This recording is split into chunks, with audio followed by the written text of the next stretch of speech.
is Sumaa Tekur. Welcome to the third episode of your travel journey, and this episode is called Tidbits. Okay, here you may have to answer my questions in short, maybe in 2 or 3 sentences. Yes. So my first question to you is: in Barcelona, beyond the famous architecture, what hidden corner of the city left you enchanted?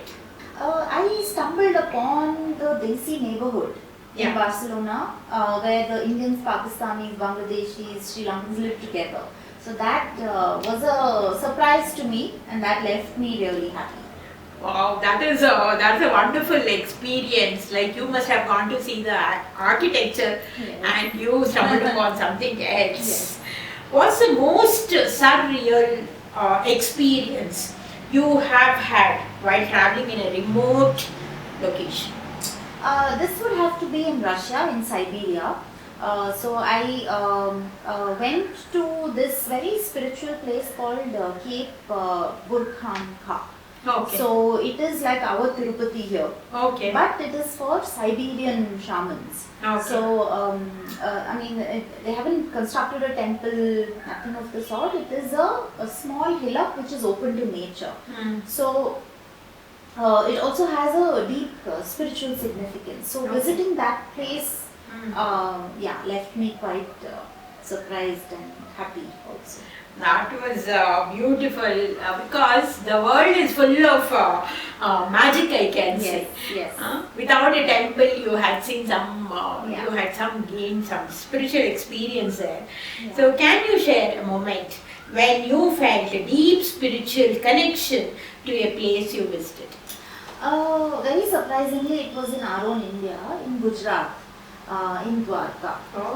The Krishna Aarti there in the Dwarkadish temple had a huge spiritual it left me very spellbound, and I came away transformed from that experience.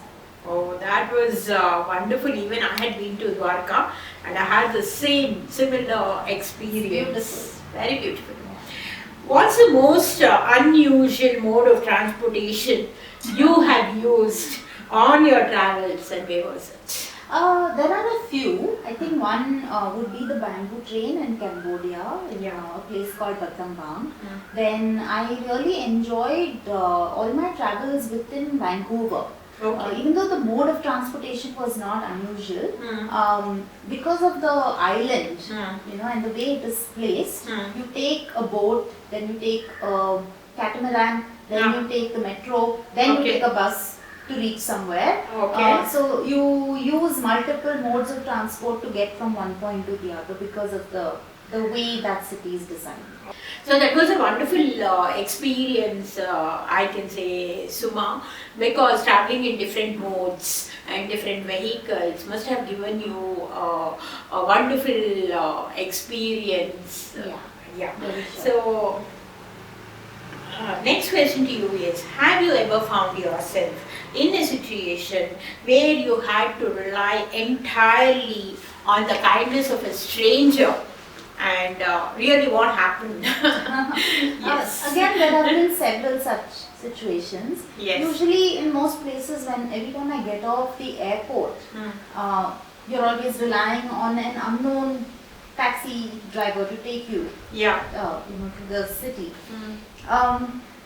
So there is a certain element of trust that has to come in for you to, take that journey.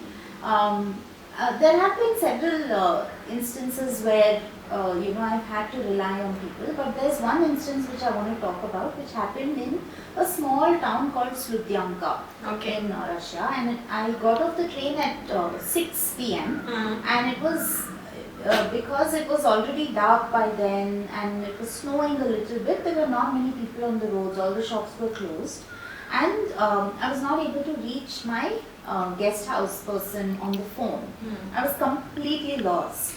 And then I found just one sole person walking very quickly towards some other place in the opposite direction.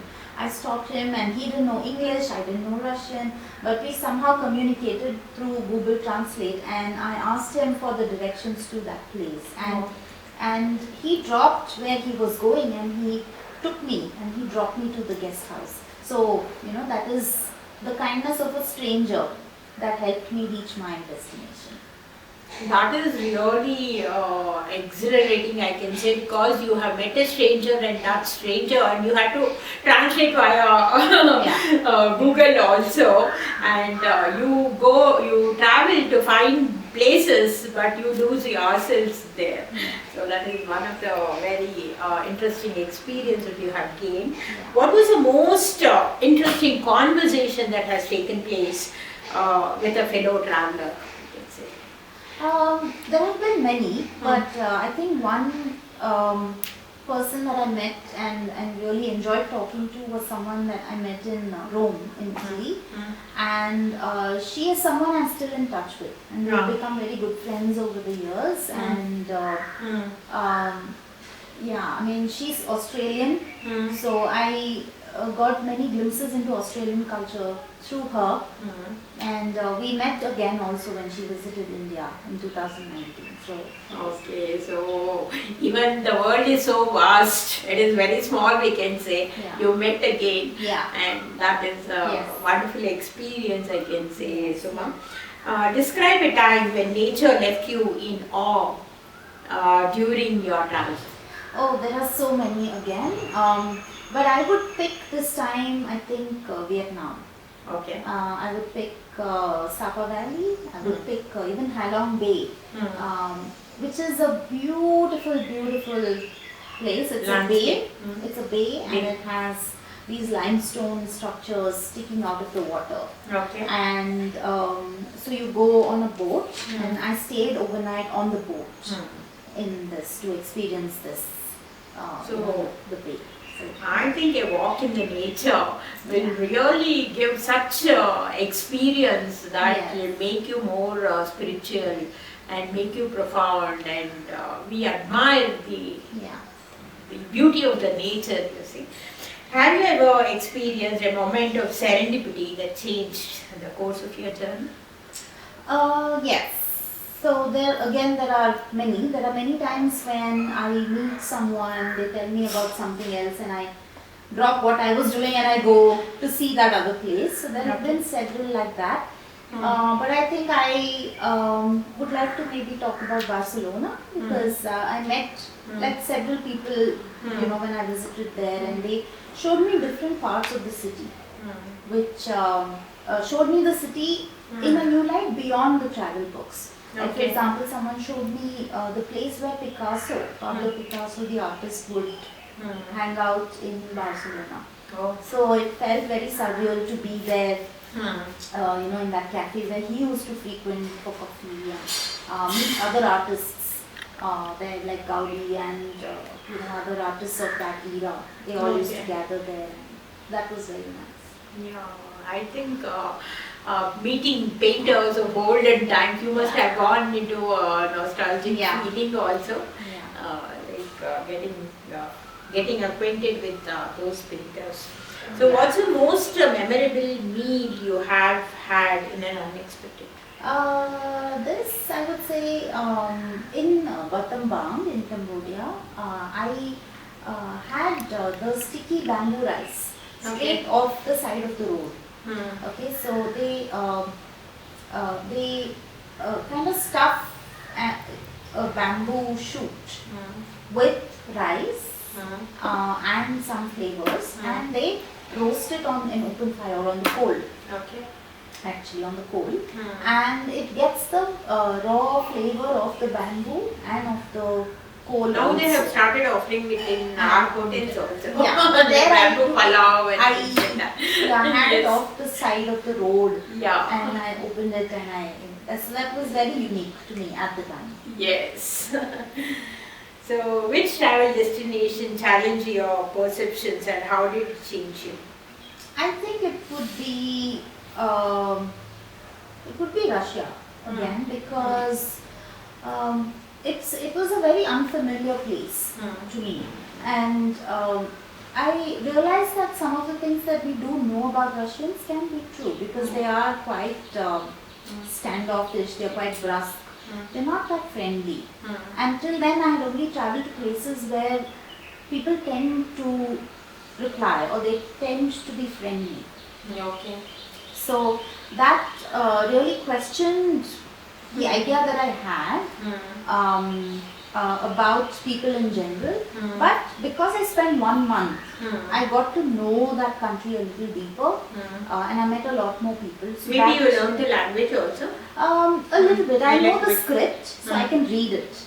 Okay. So I can read, it's in the Cyrillic script, so I can read that. So when we read about travel, we gather a lot of perceptions, but when we go there, I think things are different. Yes. Is it not? So can you share a story of a local you met who had a profound impact on you? Again, there are so many, but I want to talk about a person that I met here in India, in Dwarka.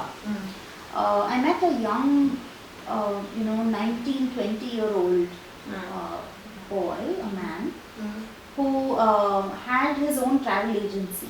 Okay. And I spent quite a lot of time with him. So his shop was just opposite the Dwarkadish temple, and he was meeting travelers all the time. He was interacting with people from all over the world. And he was sitting in his corner of the world, and he was actually seeing the world through the eyes of the travelers who come there. I spent a lot of time talking to him and getting to know what his aspirations are. And coming from a small town in India, I realized that his view of the world, even though this is the era of the internet, is actually very different from someone who has lived and grown in a city, in the urban part of India. So it really made me realize that there is not just one India, there are multiple Indias. There is Bharat, there is India, there is tier 1 city, tier 2 city, tier 3 town, there are villages, and each of these has a different aspect to it, and the people here do think differently. Yeah, even that boy who was a small town boy Yeah. had a wider perspective more than a urban boy, I can say. Yeah. Isn't it so? Yeah. So, my next question, what's the strangest cultural practice you have participated in, and how did you feel? So I can share about what I saw in Cambodia. Okay. So I spent a lot of time going into the villages, not just the tourist spots in Cambodia. And in front of every house, I would see a mini sort of, made out of cement, a mini structure in front of the house, at, by the side of the main gate. So I asked the tuk-tuk driver, that is the auto rickshaw driver, what that is. They call tuk-tuk, is it? Yeah, they call tuk-tuk. Yeah, because in Shillong I had seen. Yeah. I think in that part of the world it is called tuk-tuk. So he explained that they construct this mini house and they keep food and water, and they refresh it every morning. They bring fresh food and fresh water and they keep it in the house. It is for passing spirits to come and partake of that, and they believe in something called passing spirits. Yeah. And it's also for their own ancestors also. If their ancestors or even any passing spirit wants to visit, they are not going to say no. They are going to actually welcome them and feed them this and hope to appease them. So be nice to us also. That is their way of connecting with another world. Have you ever stumbled upon a place that felt like it was out of a fairy tale? Many places in nature give that feeling, but I think I want to talk about the way Western Europe is decorated during Christmas. With the twinkling lights. It's just magical. I know it's man-made, it's we created and it's a man-made holiday, we make it. But it really evokes a different feeling, a feeling of celebration, a feeling of oneness, of humanity, of all of us feeling sort of a joyful togetherness. Maybe the ambience might have felt you like an angel in a fairy tale. So, describe a moment when you felt completely at peace during your travel. I think I enjoy train rides a lot. So any peaceful train journey, because of I think the insistent noise of the train and also the rocking of the train, it can kind of be very peaceful. Okay. I feel like long train journeys have that effect, and I felt at peace kind of going, on a long journey in a train ride. That was wonderful, and you could have seen the nature also. And the world passes you by on the window. Yeah. What's the most creative or unconventional accommodation you have stayed in? An unconventional accommodation, I think it would be on the banks of Lake Baikal in Russia, where I stayed in a wooden house, in a wooden chalet kind of a place. It's designed for extreme weather. It's designed for that extreme winter. And or maybe they may be having earthquakes also. Usually they go for wooden. Not so much in that part of the world, but it was designed more for the weather, to keep it warm in the extreme cold. So that was a unique experience. Have you ever had an encounter with wildlife that was both thrilling and humbling? I would say thankfully no. Thankfully no. So I've not been exposed to that kind of danger. Oh, so you have never traveled through jungle? I have, but not exposed to danger. Right. So tell us about a book or piece of music that you discovered on your travels and you have stayed with ever since that you have heard of it. In Spain, that many years ago, I got introduced to the handpan.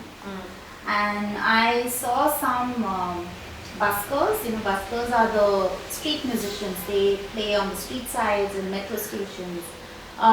So for the first time, I saw the handpan there, and somebody was playing it, and it was so beautiful. What is a handpan? So it is a circular metal plate, an inverted plate which has dents in it. Okay. And the dents actually create different notes of the music. Okay. And you can create. So it is an instrument, and it's being. So what's a destination that you really underestimated but ended up loving? I would say within our India only, it is Gujarat. So you're so fascinated to Gujarat. Gujarat, also because for me, my idea of Gujarat comes from films. It comes from what I read about it. But when I actually traveled in Gujarat, and I did a very in-depth 10-day, and that the 10 days is just not enough for Gujarat because it's so rich and so vibrant and so beautiful. My understanding of Gujarat itself was questioned because everything that I knew about the state it's just so much more than that. So I feel Gujarat was a place. The people are very friendly. The food is very tasty. The food is excellent. Even the chas that they give you, it's really I enjoyed. And also in all of India, I felt Gujarat is the safest place. I felt the safest in Gujarat as a solo traveler. Not once did I feel any threat, or not once did I feel I have to be more careful, look over my shoulder. I felt safe. I felt like I was welcome. Can you share a time when travel helped you overcome a personal challenge of fear? I think every time I step out of the house and go to a new place, I am challenging a fear. an inherent fear of how will this go, whom will I meet, will everything be okay, will I be able to manage. So I think it's not just restricted to one travel where you feel that, oh, you've done a solo travel once and it's over. No. Every time you go out into the world, you are questioning, yourself again, you're challenging society and you're challenging convention. I feel, and that keeps growing. Maybe after having a lot of experience.